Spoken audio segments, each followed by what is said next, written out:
Hi buddies எல்லாம் எப்படி இருக்கீங்க? மெய்யழகன் படம் பார்த்தேன். அது படமா அது? படமே இல்லைங்க. அது ஒரு பெரிய பாடம். நிறைய மென்டல் ஹெல்த் கன்சர்னை ஒரு படத்துக்குள்ள சூப்பர் பாடமா கொடுத்துருக்காங்கன்னு தான் சொல்லலாம். அரவிந்த் சாமியோட கேரக்டர் மாதிரி தான் நிறைய பேர் இன்னும் சிட்டிக்குள்ள வாழ்ந்துட்டு இருக்காங்க. அவங்களோட ஐடென்டிட்டி என்னன்னே தெரியாம தொலைச்சிட்டு சைல்ட்ஹுட் ட்ராமாஸ்னால இன்னுமே கஷ்டப்பட்டுட்டு லைஃப்பை ரொம்ப ஒரு பாரமாக நினச்சி தான் வாழ்ந்துட்டு இருக்காங்க. சின்ன வயசில் எல்லாருக்குமே ஏதோ ஒரு பிரச்சனை இருக்கும் தான். ஒன்று பேரண்ட்ஸை நினச்சி கவலைப்படுவோம், இல்லை வீட்டில் இருக்கிற குடும்ப சூழ்நிலையை நினச்சி ஒரு கவலை வரும்.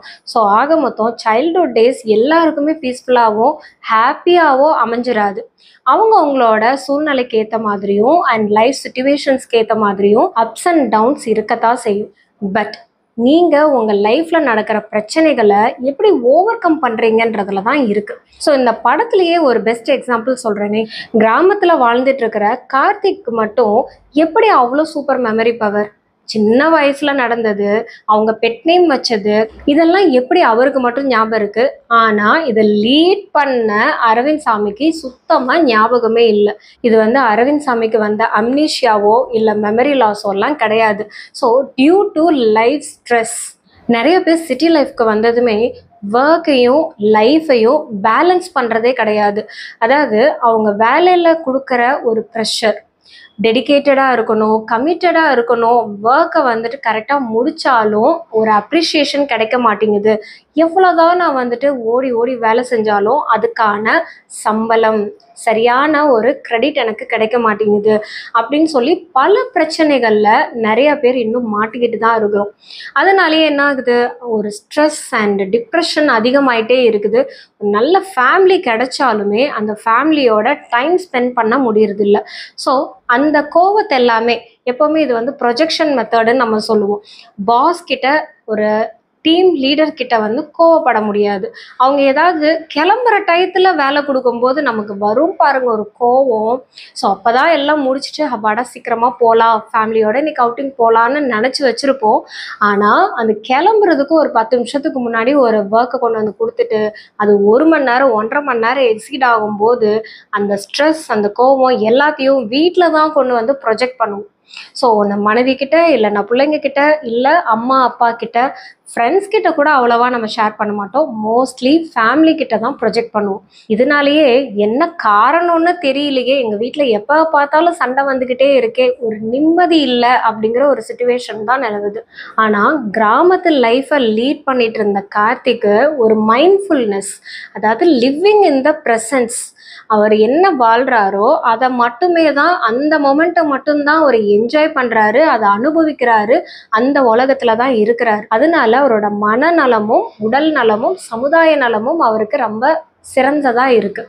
இன்னுமே நம்ம தாத்தா பாட்டிகிட்டையோ இல்லை நம்ம முன்னோர்கள் கிட்ட கேட்டோம்னா நம்மளோட குடும்ப வரலாறை அவ்வளோ சூப்பராக சொல்லுவாங்க. ஆனால் நம்மளால அதை ரீகலெக்ட் கூட பண்ண முடியாது. அஃப்கோர்ஸ் வீட்டில் சொல்லியிருப்பாங்க, நம்ம அதுக்கு இம்பார்ட்டன்ஸ் கொடுக்காம மறந்துருப்போம். ஏன்னா அவ்வளோ ஒரு ஓட்டத்தில் ஓடிட்டு இருக்கோம். காலையில் ஒரு வேலை, ஈவினிங் பார்ட் டைம் ஜாப், இதெல்லாம் பண்ணாதான் நம்ம சர்வை பண்ண முடியும். அல்டிமேட் சோர்ஸ் மணி மணி மணி. ஸோ அந்த காசு சம்பாதிக்கிறதுக்காக அண்ட் நம்ம ஒரு ப்ரெஸ்டீஜியஸ் லைஃப், லக்ஸுரி லைஃப் வாழ்கிறதுக்காக நம்மளோட பீஸ்ஃபுல்லையும் மைண்ட்ஃபுல்னஸையும் லூஸ் பண்ணிடுறோம், இம்பார்ட்டன்ஸ் கொடுக்கறதே இல்லை. நான் சொல்கிற விஷயங்கள்லாம் நீங்களும் இந்த படம் பார்க்கும்போது நோட்டீஸ் பண்ணியிருப்பீங்கன்னு நினைக்கிறேன். எனக்கு இந்த மூவி ரொம்ப ரிலாக்ஸிங்காக, பழைய விஷயங்கள்லாம் ஒரு ஞாபகப்படுத்துகிற மாதிரி, சின்ன சின்ன விஷயங்களில் கூட இமோஷ்னல் அண்ட் சென்டிமெண்ட், ஒரு நல்ல க்யூட் ரிமெம்பரன்ஸை கொடுக்குற படமாக தான் இருந்துச்சு. வேஸ்ட்டாக போகிற சைக்கிளை யாருக்காவது கொடுத்துருங்கன்னு சொல்லும்போது அந்த சைக்கிளோட நன்றி விசுவாசம் எவ்வளோ தூரமாக இருந்துச்சு கார்த்திக்கு. ஆனால் இப்போ இருக்கிறவங்களுக்கு நன்றினா என்னன்னே தெரிய மாட்டேங்குது.